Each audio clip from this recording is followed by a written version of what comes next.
Bonjour, actualité des noms de domaine comme tous les vendredis. Au sujet des extensions, on parlera un petit peu des CCTLD, donc les extensions nationales qui ont été davantage vendues en 2019 qu'en 2020 d'après une étude. Au niveau du marché, on parlera du Snap 2.fr avec un petit point sur les acteurs du secteur. Au niveau juridique, alors beaucoup d'actu dans les médias sur le Brexit et ses conséquences sur des points EU. Et ensuite, les événements, il n'y en a toujours pas. Donc, on en a simplement un webinaire qui va avoir lieu cette semaine et qui est organisé par CSC. Alors, la liste des domaines disponibles, ce n'est pas très visible là parce que là, je ne me suis pas moqué de vous. Comme je n'ai pas fait les entretiens depuis un moment, il faut absolument que je m'y remette. Au moins, il y a beaucoup de noms. Donc, du coup, voilà, la copie d'écran n'est pas très visible, mais vous pouvez agrandir ou alors vous allez directement sur la… Alors, soit vous êtes abonné à la newsletter et vous les avez, soit vous allez directement sur la page de Rêve Domaine. Il y a plein de choses très sympas donc, que vous pouvez enregistrer si vous le souhaitez. Donc tous les noms sont disponibles. En tout cas, il était ce matin. Ils ne le seront sans doute pas cet après-midi, ou en tout cas, certains n'y seront plus.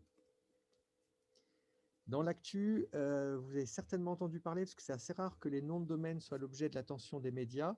Mais alors là, comme avec l'actu du Brexit, eh bien, ça a été beaucoup développé. 80 000 noms de domaine, un peu plus 80 000, en .eu ont été effacés, ou en tout cas suspendus pour l'instant, à cause de l'entrée en vigueur du Brexit. C'est-à-dire que normalement, les conditions d'enregistrement pour un .eu sont que vous devez être dans l'Union européenne.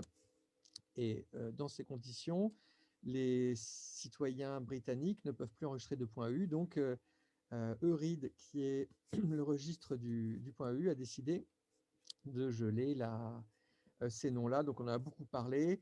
Et en fait, pour ne rien dire absolument, parce que c'est un événement qui était connu, attendu et n'a aucun impact. Il y avait très peu de Britanniques qui utilisaient du .eu. Ça pouvait être le cas pour les éditeurs de sites qui profitaient du côté un peu, comment dire, un peu meilleur pour le référencement, parce que souvent les expis en .eu avaient un peu d'intérêt, donc il pouvait y avoir des titulaires britanniques qui en avaient, mais ils ont pris leurs mesures et ils ont mis un WIS différent, et ces noms-là n'ont pas été effacés. Ensuite, les entreprises, il n'y en avait quasiment pas. Un peu d'organismes justement de l'Union européenne, mais eux, ils ont dû fermer ou ils ont dû changer, ils ont été déplacés. Donc, l'URL a été modifiée aussi. Donc, en gros, ça n'a aucun impact. Et on parle de quelque chose qui est souvent, hein, comme je pense les BFM et compagnie, en fait, tout ce qu'ils disent toute la journée, c'est des choses contradictoires. Il n'y a pas vraiment de contenu. Là, c'est pareil. Hein, c'est une info où il n'y a absolument rien, ou en tout cas qui n'a pas été vraiment expliqué. La plupart des noms qui sont effacés, allez pas vous battre sur les expis, etc. C'est des noms défensifs, voilà, qui n'étaient plus utilisés ou qui n'avaient pas un grand intérêt. Donc 80 000, c'est pas beaucoup. Et ensuite, c'est des noms qui ont un intérêt limité et pour une info qui était déjà connue. Donc voilà, du buzz pour pas grand-chose. Je vous mets les ventes de Dom Expire. Alors pourquoi je vous parle de ça? C'est parce que donc il y a eu sur Twitter quelques discussions sur l'évolution des snaps, et celui qui était historiquement un petit peu en dessous des autres, est bien en train de gravir les marches du podium des meilleurs snappers de domaine en .fr, et clairement Domain Order, qui était pendant très longtemps numéro 1, il est aux fraises complet. Catch Tiger, bon, ça on s'en est douté, parce que d'ailleurs les deux en pratique, ils ont arrêté leur activité, elle continue, mais ils sont plus vraiment impliqués. Et du coup, ça laisse pour les quatre autres puisque Domain Order et Catch Tiger étaient très forts, hein. Donc là, ça laisse pour les quatre autres davantage d'opportunités. Udot baisse clairement aussi. Et bien, il reste Dom Expire, Match et Kifdom. Match, c'est pas vraiment leur spécialité, ils se débrouillent bien, mais ils sont un peu en dessous, hein, des Italiens. Et du coup, Kifdom, lui, il se maintient. Je pense que c'est le numéro 1. Udot plutôt en baisse. Et Dom Expire, même s'ils n'ont pas de licence FR Rush, eh bien, est en train de récupérer beaucoup de noms. Alors, contrairement aux autres, vous ne pouvez pas passer de backorder, hein. Vous devez participer aux enchères. Tous les noms qui sont obtenus par Dom Expire ne sont pas attribués à un client, mais sont mis en vente pendant une semaine.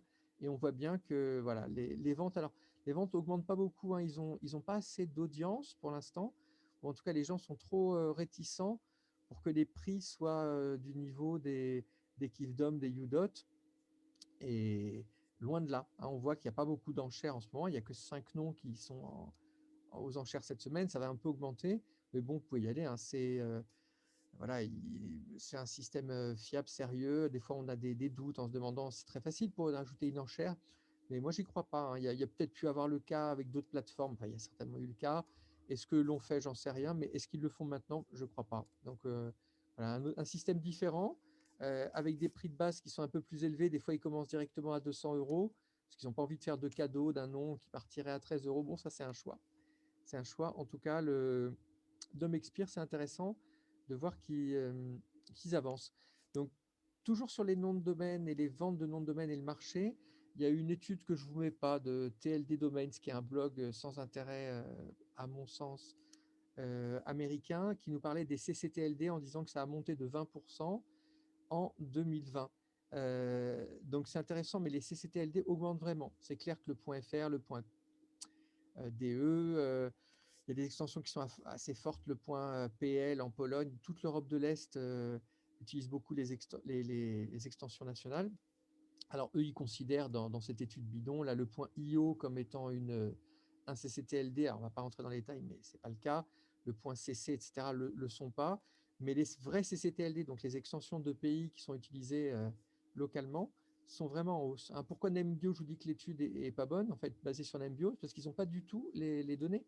Ils ont que Cedo, qui était le plus, enfin Cedo et d'autres acteurs historiques, qui étaient très bons par le passé, qui l'est beaucoup moins aujourd'hui. En tout cas, pour le marché FR, est-ce qu'il y a 1% en valeur, hein, je ne dis même pas en volume c'est sûr que non, mais 1% en valeur des ventes de domaines qui passent par Cedo, ben, peut-être, mais pas plus, quoi. Donc, bon, se baser sur des échantillons aussi faibles, en plus avec voilà, c'est pas représentatif, hein, des acheteurs, des vendeurs qui sont pas significatifs de la réalité du marché.